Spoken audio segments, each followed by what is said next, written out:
Town, Petco Park, a new beginning, let's go. Started back rocking the brown. Ever since we've been knocking them down.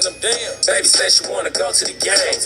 Taught her how to say Padres gang. Started back rocking the brown. Ever since we've been knocking them down.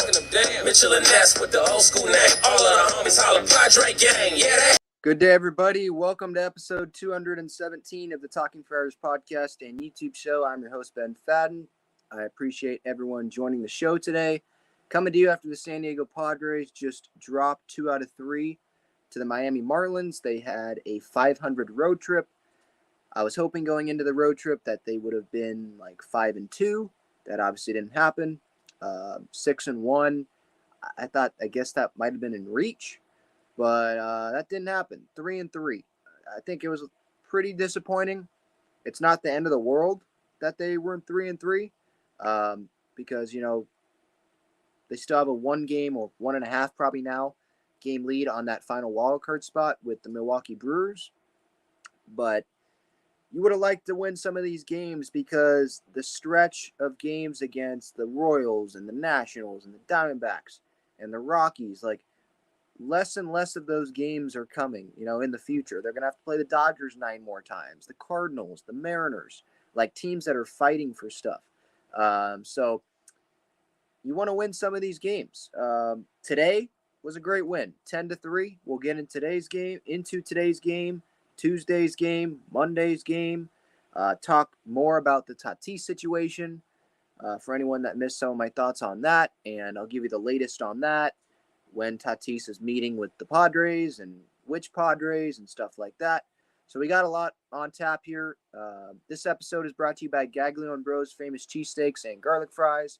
You can visit GAGLIONEBros.com to view their entire menu. The Friars Road address. They are located inside Petco Park, and I believe they're going to be located inside Snapdragon Stadium starting September 3rd when that stadium opens up. So plenty of different places to go get your cheesesteaks and your garlic fries. Really great food there. All right, let's get into this series. We'll start off with today's game. Again, if you have any questions, any comments, you want to support the channel, feel free to use a super chat there live on YouTube here. If you're on replay or on the podcast, I believe you can use the super thanks button as well on YouTube if you go to the YouTube page. I just put a breakdown out, by the way, on a play that happened during today's game. Trent Grisham bunted and looked like he was going to be safe at first base. Manny would have scored. That would have given the Padres their 7th run of the game, and it would have been, 11-3 instead of 10-3 at the end. But the first base umpire called Grisham out because he went inside the baseline and didn't give the pitcher a lane to throw him out at all. And so lip reading, that breakdown, that is available. If it's not up on the YouTube, because maybe MLB blocked it or something, I tried uploading it again. If it's not up there, it's on the Talking Friars Twitter, Instagram, and TikTok, so you can check it out anywhere there. Brisk, yes, are you going tomorrow? Yes, I'm going tomorrow, Friday, and Sunday. Desert Punk says, good win today, but disappointed in the series overall. Yeah, I think that's the thoughts of a lot of Padres fans, to be honest. Again, I do apologize if there's any static noises or anything as the episode progresses, because I'm not doing this on my laptop. I'm doing this on a tablet, and I'm just trying to get my mic to work, and it's just not working right now, so bear with me there. But I wanted to still give an episode and a reaction and latest on the Tatis stuff. But starting with today's game, 10-3 Padres win. Before the game, there were questions in the pregame show chat about Jake Cronenworth and what's wrong with him. And I actually picked him as my Padre pick today. I said, you know what, relax, guys. I like some of the swings that he's putting on the ball. Yeah, he's popping it up a little bit, but he did have some line drives in this series. I didn't excuse him for the strikeout looking that he had yesterday in the 9th inning, which we'll get to. But I was like, I still believe in this guy. I'm not going to give up on him. And it's not just because he's my favorite player, but because I actually watch all the games and I'm seeing the at-bats that he's putting together. I believe he's going to come around. And guess what? He came around. First inning, grand slam. Second at-bat, single. The grand slam ended up being all the Padres needed here, and you would have liked the Padres to spread some of the runs that they scored today into first one or both of the first two games of this series, so they could have won the series and had a winning road trip, but can't do that, obviously. In the fifth, I thought it was huge. I mean, Clev, he pitched okay today. Let me look up his final line. There was some hard contact, definitely was. He went 4 1/3, 3 earned runs, walked 4, and that's pretty alarming to me. He's got to throw more strikes. You can't have 4 free passes there. And right out of the gate, after they score 5 runs, you give up a run there on 2 hard hit balls. So hopefully he can bounce back in his next start, which would probably be, would that be Tuesday against Cleveland? Probably. But Pablo Lopez, on the other side of things, didn't pitch well either. He pitched worse, 6 runs that he allowed. And he's been pitching well this year. He only struck out 2 guys. He walked 3, gave up the grand slam to Crony. So that was good for the Padres. After Clev exited, Morejon came in the 5th inning, and he struck out 2 batters in a row. Struck out LeBlanc, struck out Aguilar with the bases loaded to keep it at a 3-run lead. That was obviously huge. Who knows if he doesn't strike him out, base hit, scores 2 runs, and then it's a 1-run game there, and maybe the Padres get 10, so you just never know what that would bring. Kim had a huge day today. 4 runs that he drove in. That was huge, especially that final hit that cleared the bases, because that made Josh Hader sit down and brought in Steven Wilson. That made it 10-3, just totally blew it out of the water there. And there was no one at Marlins Park anyway. They said the attendance was like over 7,000 people. Maybe 7,000 people bought tickets, but I'm not so sure that 7,000 people were there. There was nobody there. That was like a college showcase game. I don't know why today's game was scheduled for 4:10 Eastern time when both teams had to travel to the West Coast. Padres obviously back home to play the Nationals tomorrow, and then the Marlins traveling traveling to the West Coast to play the Dodgers. They have a day off, I believe, tomorrow. But the Padres, they don't. I didn't understand that. No one's going to attend the game anyway, so why are you having the game start 3 hours later? Don't understand that. But Padres still won anyway. Again, props to Morejon for that big 5th inning there. Already talked about the Grisham bunt in the 5th inning. Could have scored a run, but as I said in the breakdown, that was the right call, I think, by the umpires. He was running just like he was supposed to down the line, and then he looked into the pitcher, as you'll see in the breakdown, peered in, saw where he was, and then, like the last step before he hit the bag, he went inside the baseline into like the pitcher's throwing lane, if that makes sense. So he was out. He was pissed off, but I'm sure if he looks at the video again, or he's probably already looked at the video now since it's post game, he probably sees, I probably messed up there. I understand the umpire making that call. Even if he doesn't understand, well, that's the call. Sorry, that's the call. I agreed with the umpires. A lot of the times, I don't agree with the umpires, but I agreed there. Just getting through the chat here. Look, my takeaway from this game is I love the offense, the attack, right? Josh Bell, I want to give props to him. Finally broke that 0 for 26 hitless streak with a double in his last at-bat of the game. That was big down the right field line. He ended up scoring, I believe, when Kim drove him in. And then I also want to give props to him for his first inning at-bat. I think he ended up walking, fouled off some pitches, and that set up Crony's grand slam. So he made another good catch over the railing as well. So he made an impact today. So that was good to see, and hopefully he can take that and perform even better now going forward the rest of the year, because he got off to a slow start. Still has not hit a home run yet as a Padre. He hit one to the warning track in center field today. But good for him. A good game pretty much all around. I would have liked Clev to have been better today. But Morejon, Suarez, Martinez, Wilson all didn't give up any runs. And Josh Hader hasn't pitched in a week, right? Over a week. Hopefully he can get into a couple games, maybe a few games this weekend against the Nationals at home. They have the off day on Monday, so maybe they'll use that. But they are definitely giving him some time off here after blowing that save last Wednesday. He has not pitched since last Wednesday. So kind of weird. But that was today's game. Yesterday, Padres lost 4-3. Before we get to that, want to get to any comments here. Randy says that was a tense game for a while. Yeah, I think so. It wasn't tense after Crony hit the grand slam. I was like, all right, they got this. And then when Clev gave up that run early, hard contact, it was like, uh-oh, here we go. And then, yeah, when Morahone came in, obviously it was tense there. He got out of it. And then kind of felt like they cruised from there. All right, let's get to yesterday's game. Disappointing. I said on the post-game reaction, my reaction that I did yesterday after the game, I thought last night's loss sucked more than Monday night's loss. I know Monday they didn't score any runs, but, you know, in this game yesterday, you had Nick Fortes hit 2 home runs off of Manaea. Bob Melvin says after the game that he was tired. He has a tired arm. Then why is he pitching there? Like, if you think Reese Kinnear can give you more productive innings, then call him up. Like, why is maybe they don't want to put him on the 15-day IL. They think it's just a one-start thing, or like now they're just not going to have Manaea throw his in-between start bullpen, so maybe they're going to try that. But, like, if he's not going to be productive, then why are we throwing him out there, But he wasn't that productive. His fastball was his fastball doesn't blow people away anyway, but his fastball yesterday was, I think it was like under 90 miles an hour. It was like 85 sometimes, like I did not like what I saw out of Shamanaya yesterday, where he goes 4 innings, gave up 3 runs, and he was tired. He only threw 64 pitches, and then they had to use Chris Matt for 2 innings, Garcia, and then Martinez.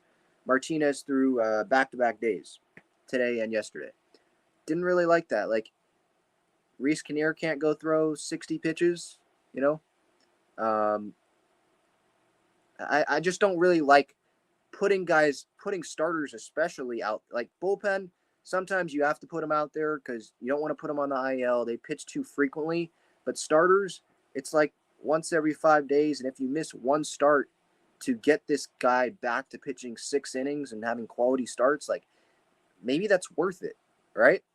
I'm not too big on having starting pitchers go out there and know that their arm is tired, and that could lead to dead arm, or maybe that could lead to an even worse injury, down the line. I didn't like that yesterday. And then obviously 7th inning, Myers got thrown out at third base on the shallow sac fly to right. I definitely understand some people's argument that you got to be aggressive, right? In that situation, you got to send Will. That would have put a runner on third, 1 out, sac fly ties the game there. It would have been, 4-4. But you also got to realize that Brian Anderson has a cannon. I saw some people on Twitter in the comments when I posted the video of Will getting thrown out there by Brian Anderson. They were saying, no, I like the aggressiveness. Anderson just has a cannon. Well, then, if he just has a cannon, then that's why you don't send him when it's a shallow fly ball to right field. He was camped under it really well. He got good momentum into the throw. I didn't understand that. Obviously, that's in hindsight, and it's easy for me to say, no, you shouldn't send him there after he gets thrown out. I probably wouldn't say that right now if he was safe, right?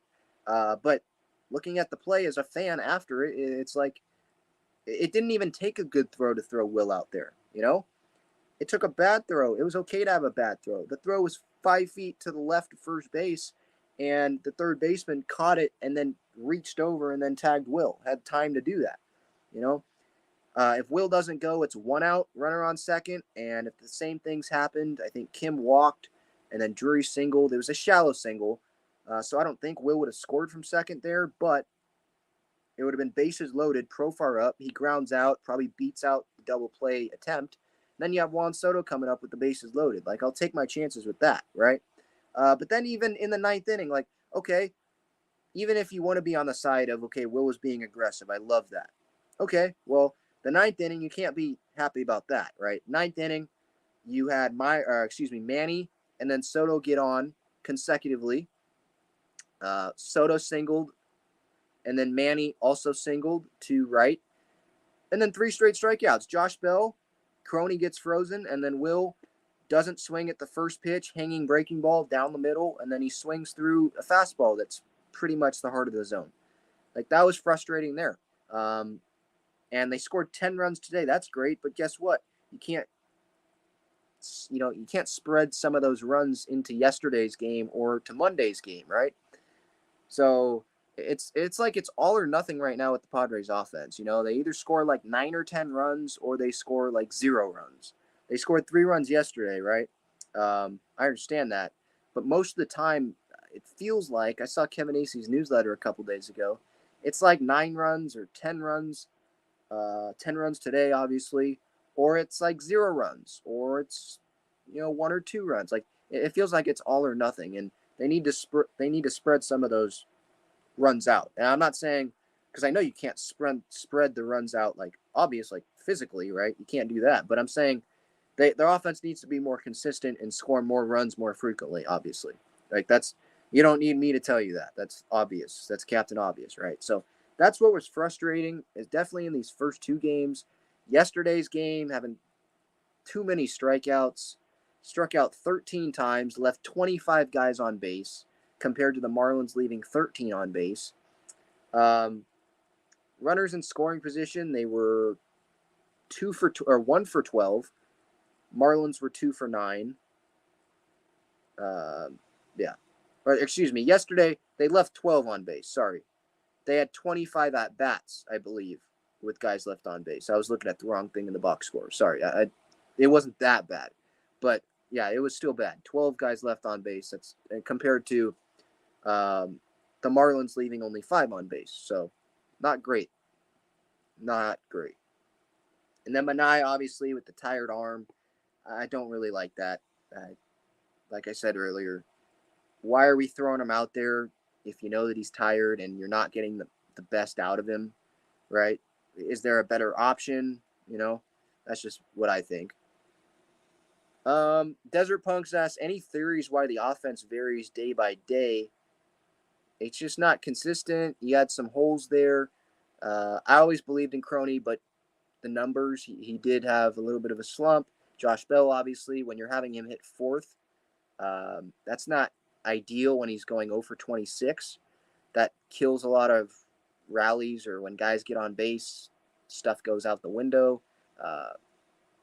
What I mean by that is, like, base runners, those opportunities go out the window because Josh Bell's going to get out. Hopefully today was a stepping stone and he can be better going forward.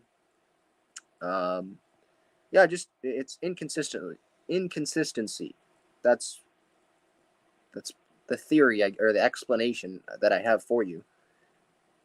Brisk asked, do you know who's on the mound tomorrow?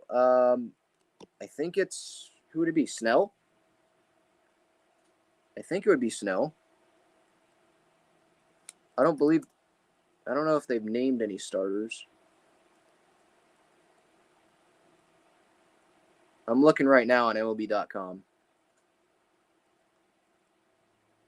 By the way, Milwaukee plays the Dodgers later tonight. Darvish. Darvish is tomorrow. Okay.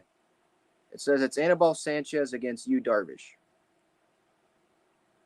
And then Friday, City Connect Day, Snell. Feels like he pitches every City Connect Day. He usually pitches well on every City Connect game, so I'm fine with that. Espino against Snell on Friday. Saturday, Musgrove against Gray. And then Sunday, Manaya against Patrick Corbin. Patrick Corbin has sucked this year. He has a 6.96 ERA. So that's this weekend.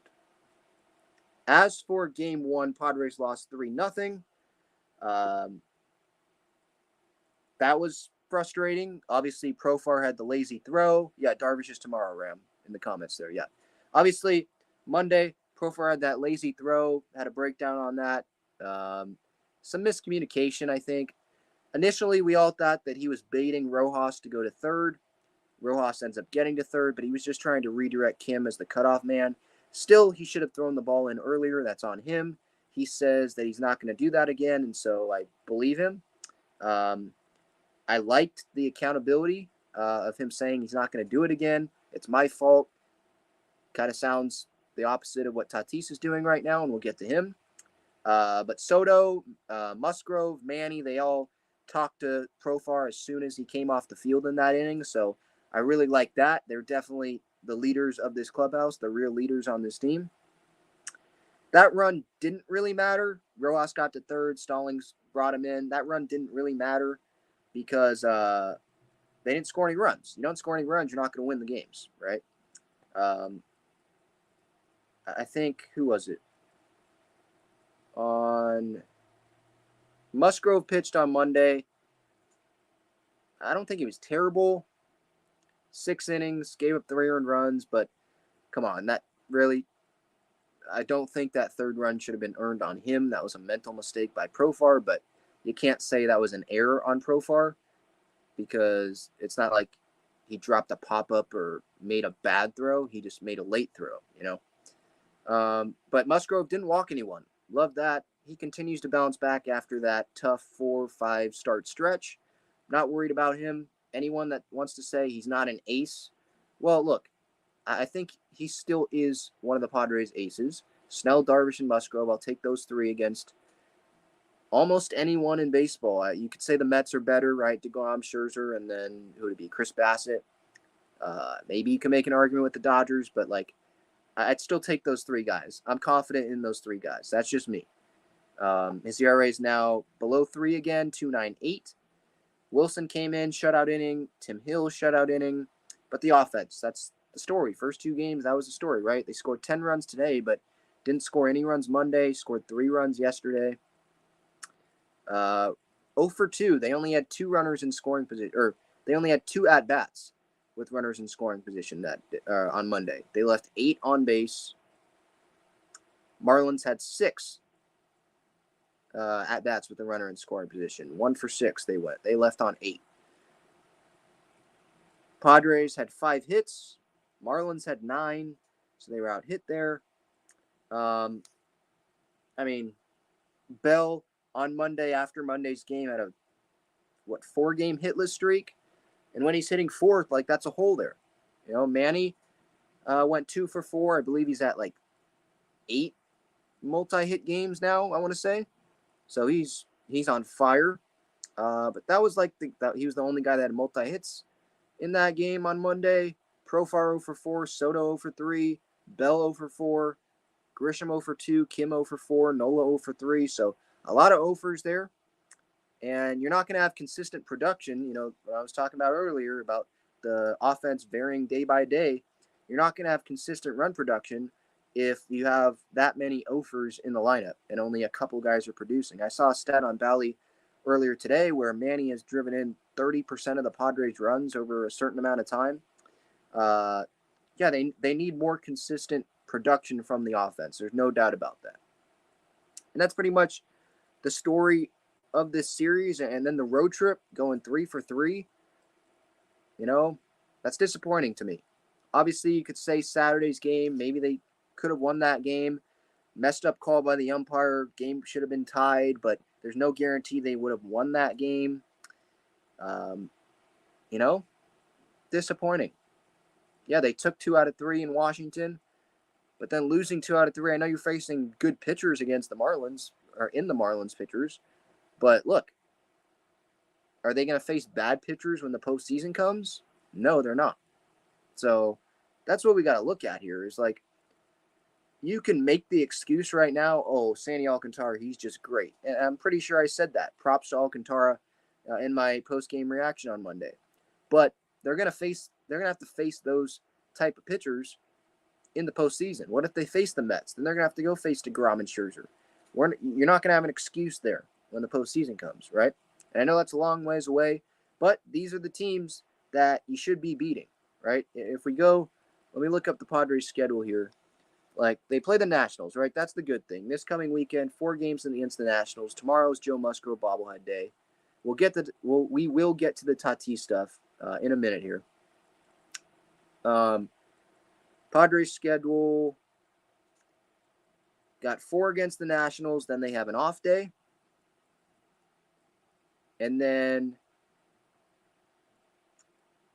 they play 2 games against Cleveland. So they host Cleveland. not a great team. They're first in the AL Central, but Padres are a better team than them. And then they go to Kansas City. That's a team you should beat. But then after that, you got San Francisco, the Dodgers, 3 against Arizona, okay. But then the Dodgers again, Seattle's a playoff team. Later in September, they play St. Louis, the Dodgers again, the White Sox, who are probably, they're either going to be out or they're going to be really fighting for a playoff spot. So that might be a dangerous series. And then they got the Giants for 3 games for the last 3 games of the season before the postseason. So Milwaukee has a much easier schedule compared to the Padres, and I'll look up that schedule right now. So, like these series, my point is these series against the Marlins here and the series against the Nationals, like these are series you got to win, I think. They're a game and a half up on the Brewers right now for a wild card spot. By the end of the night, it's going to change because the Brewers game will be over. But like the Brewers, they play in the National League Central. It's obviously not as talented of a division as the National League West is, right? And so they're playing the Dodgers right now, but then they get the Cubs, play Dodgers again, but then they play the Cubs again, the Pirates, they suck, the Diamondbacks, the Rockies, they play the Reds.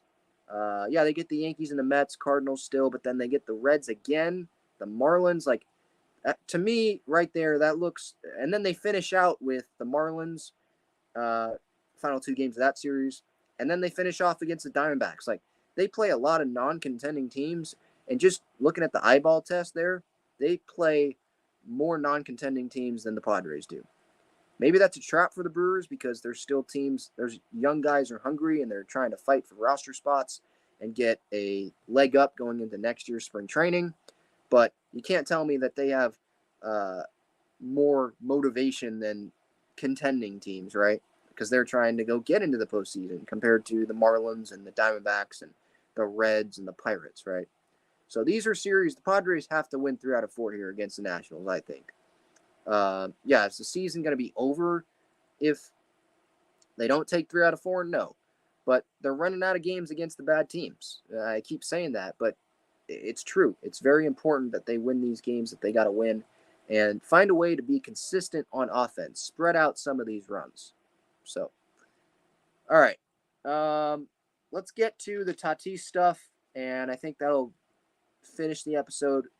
One quick thing here. The Padres outscored Miami in this series. That's another thing, like being more consistent. Don't just have one great day. Spread it around. 13 runs the Padres scored in this series. They end up losing the series to a team that scored 10 runs. You know, they got to be more consistent. Score more runs more consistently. Getting to the Tatis stuff. So I already talked about this on the pregame show yesterday. I uploaded it to the podcast platforms, but it wasn't an official episode. I was just tagging it on to the pregame show. So if you missed it, here are my thoughts on some former players. And actually stay if you already heard my thoughts, because there was another player that spoke out about Fernando, and he made no sense. Pedro Martinez, that is. So I already talked about Edwin and Tatis Sr. and David Ortiz yesterday, but I'll talk about them again and what they said. And I'll talk about Pedro Martinez and his comments. I posted a clip on the Talking Friars Twitter, and it makes no sense what he said. All right, let's get to David Ortiz first. He said, let me actually quote it correctly. MLB needs to have some regulations before they made public news like the one that happened to Tatis Jr. I think they haven't handled this situation the right way. And my reaction to that, what do you mean they haven't handled the situation the right way? What do you mean they need to have some, regulations before they make public news? They wouldn't have to make public news if Tatis didn't test positive. They're just doing their jobs. They don't have any control over what the media does with it, what the fans do with it. What are they going to do? Not announce that Tatis tested positive? They have to. Like, that's just what it is. MLB isn't... You really think Major League Baseball doesn't want Fernando on the field right now?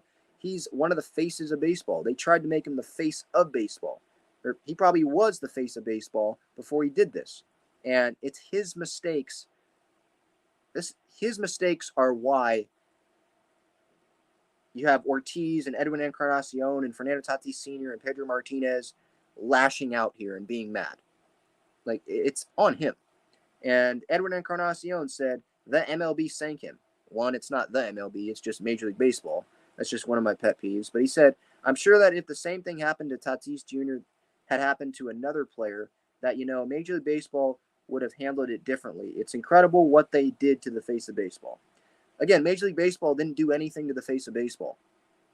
All they did was just announce it. The Players Association announced it, actually, because of something that they had no control over. They ran tests. Tatis tested positive, and there you go. Major League Baseball didn't do anything. They're not the ones sinking him. He's sinking himself. And fans like myself, fans like you guys probably, are disappointed in Fernando, and he's lessened the Padres' chances of winning the World Series this year. That's just the bottom line. I still believe in this team. Look what they did today, right? Look what they did on that Wednesday night, Soto's debut. They've done all of this. They're in a playoff spot without Fernando. They've done it all year without him. If the pitching staff pitches well, I'm confident in this team, right? It's just mind-boggling that these former players, think that Major League Baseball are the ones at fault here. They haven't done anything. Tatis was the one that did it to himself. And so, yeah, they've done all this without Fernando. Go do it without Fernando. Prove people wrong. Prove the doubters wrong. And those that are laughing at you that, Fernando's out for the year, go prove them wrong and say, no, we don't need Fernando this year. We're a talented team. We've done all this without him. Use that as a rallying cry. And you have that chip on your shoulder. I think that's good for the Padres this season. And Tatis Sr., he said this, I think, yesterday. This has been a terrible situation for baseball and for Tatis Jr.'s name. This is part of the envy and the hypocrisy that is around Jr., even within some of his teammates. Now, that statement's stupid. Come on, man. Really? He said, one, so Tatis says he got it from ringworm. Hector Gomez reported from an actual source that Tatis used it to hide the motorcycle accident. So there's just a bunch of lying here. We have no idea what's what. Fans don't buy the ringworm stuff. And then Fernando's dad a couple of days ago said that he got it from a haircut, a fungus from a haircut. He was treating it with a spray that contained clustaball or something. It's I'm not buying that. You really think we're going to buy that excuse? Why can't you just own up to it? You were trying to get back faster, and it's your fault, Fernando. I know Fernando did own up to, kind of. He said that he was sorry. He said, I want to apologize to Peter and his teammates and fans and stuff like that. But I'm not buying the ringworm excuse. And then Fernando's dad here saying that it's a terrible situation for baseball. Why is it a terrible situation for baseball? Because Tatis did this to him, and he's one of the faces of the game. He did this to himself. That's why. Major League Baseball didn't do anything. And then saying that even some teammates are jealous of Fernando, envy him. What? Yeah, I can understand why some might envy Tatis of being the face of baseball or whatever, but why would they envy someone who's immature right now, someone that's not a team leader right now? Yeah, he's gotten the contract, so they can envy him about that, but why would they be jealous of someone that can't get on the field right now? And even if they are jealous, why are you saying that in public? You're just making this even bigger, and you're just making this worse, I think. It feels like you're lying about what happened with this steroid stuff, and now you're throwing his teammates into it. And now they're going to have to answer questions from the media on Thursday. Sorry, I've got to block this person. They're going to have to answer questions from the media on Thursday before the Nationals game about if they do envy Fernando, probably, So it just doesn't make sense. Making the situation worse. Pedro Martinez yesterday on TBS said that he has to give Fernando a pass. Because the Padres need to know everything that's going on Fernando Tatis Jr. 24/7, even if it's the flu. He mentioned the flu in his explanation. I didn't know the flu could get on someone, that someone could put the flu on themselves. Come on, Pedro. And then earlier, before he said that, he was like, no, Fernando's at fault. He can read English. He should know this stuff. He has a big league dad and all that. It's make your 1 point. Like, you're flip-flopping sides here. And Ernie Johnson, Jimmy Rollins, Curtis Granderson, they like had no idea what he was talking about, because he said one thing and then 30 seconds later he said the opposite. Like, it's on Fernando, he should be accountable. And then he says, no, he should get a pass. This is on the Padres. The Padres should know everything that goes into his body, onto his body, 24/7. It's like, that's ridiculous, man. They can't. So what? You want AJ Preller to babysit Tatis everywhere he goes? You want him to live with Tatis in his house? Like, he has a job to do. What, you're going to have a personal security guard? But what if they don't want to report anything that Fernando's doing? Like, it's just weird. Like, you really think that a adult, look, this guy's not a kid. He's 23. You think that this guy, one, you think this guy would agree to having people around him 24/7? And two, that really shows immaturity then, if the Padres would have to have someone like that around him 24/7. Like, it's impossible. And then someone, I think it was Jimmy Rollins, asked Pedro, he's like, yeah, so you want the Padres to know everything that everyone puts in their body on about everyone on the roster? And Pedro's like, yeah. And I'm like, that's impossible. So you want 29 personal chefs or security guards or personal trainers to travel to and from the ballpark from Coronado with every player? Like, that's just not realistic. And so these former players, it's like, you got to know what you're talking about before you make these public comments. Like, don't say Major League Baseball is doing this to him. They're not doing anything. They're just following the rules that they put into place, that the players know are in place. And Fernando did this to himself. His family's digging a deeper hole. And some of these players, like Pedro Martinez, I totally understand him wanting to back one of the Dominican players and back any of former player that tests positive. Because I know that those are obviously, those former players are players, like, we can't relate to them, right? Because we're not former players. We don't play in the game. We've never reached that level. But if you're going to defend someone, know what you're talking about first, and don't flip-flop. Don't say he deserves a pass. 30 seconds earlier, you say it's on him. Like, it doesn't make sense. Come on. Aldego says, by any chance, did you listen to Adam Jones this morning on Ben and Woods? Yes. What? Do you have a follow-up to that? I thought it was good. He's always good on there. I love it. Love that segment. But, yeah, I think in terms of the steroid stuff, he was talking about how there was like 20 guys in rookie ball or something that were taking something when he was playing, but that was a long time ago. That's what I remember from it. Let me know if you have any follow-up to that. Yeah, Brian, I agree. The definition of digging yourself into a deeper hole. It's what it feels like. I just don't understand these comments, especially from like Tatis's dad. Like, just let Fernando speak for himself. He's an adult. I know you want to protect the guy. You're just making it worse. Like, we hear that the ringworm was from a cream, and now it's from a spray that he got from a haircut. Like, just let the guy speak for himself whenever he does speak publicly on camera.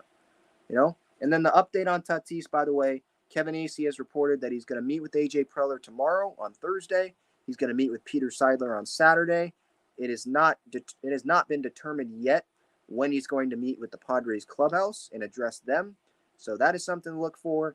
And tomorrow, I'm sure that a lot of people will be asking questions about how that meeting went with Fernando, because Fernando cannot be in the ballpark when public gates open. So the meeting, I assume, would have to happen at like 2 o'clock in the afternoon before the fans can get in at, when it would be 4:30, season ticket holders. So I would assume to be hearing some news, maybe right before the game, if Kevin Acee or Dennis Lin get sources from the clubhouse about the meeting. It's not tomorrow. Sorry. Acee said that the meeting's not tomorrow. They don't know when the meeting is. But in terms of the meeting with Preller, I'm sure Preller will tell other front office people how the meeting went and what he said, and maybe those people will filter it to Acee or Lynn or any other reporters. So maybe we'll hear some news about that tomorrow or definitely Friday into the weekend. So that's something to look forward to. Any more questions? Any more comments? Got the Nationals Thursday, Friday, Saturday, Sunday.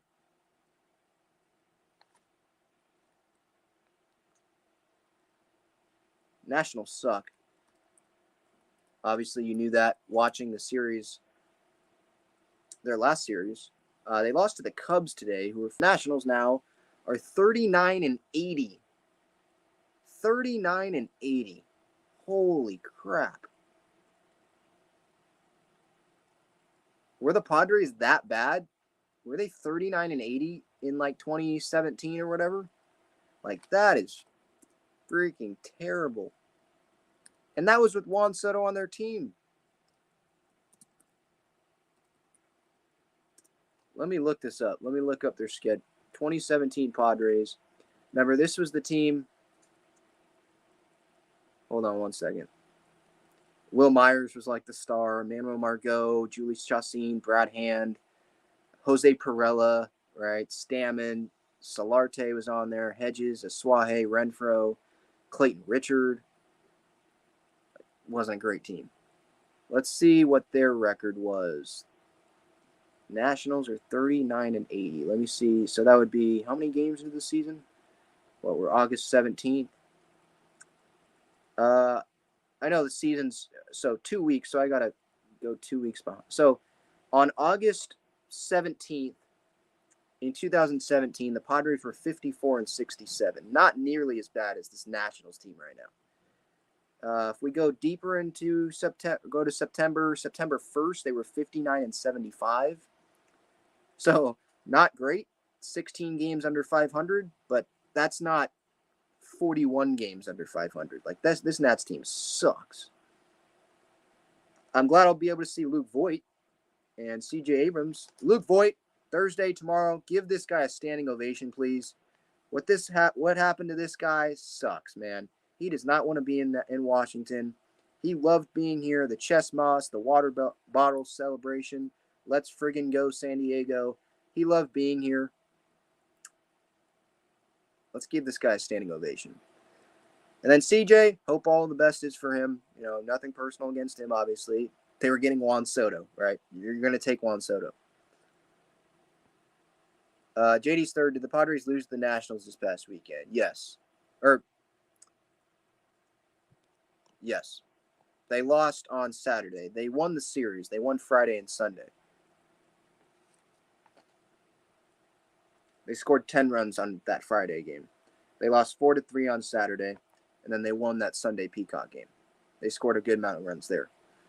So they didn't lose the series, which is good because this Nats team sucks. They did lose a game, and that game should have been tied because the umpire's crap call. So hopefully they can take some. I know there's no momentum in baseball. It's just however good your next day's starting pitcher is, and can the offense do good against that next day's starting pitcher.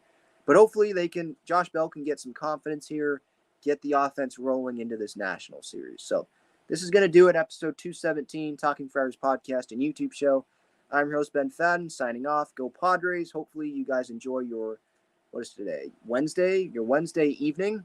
Padres lost this series, 3-3 road trip, but they get to play the Nationals and they come back home in what should be a great, great series this weekend. So I'll talk to you guys later. Go Pods.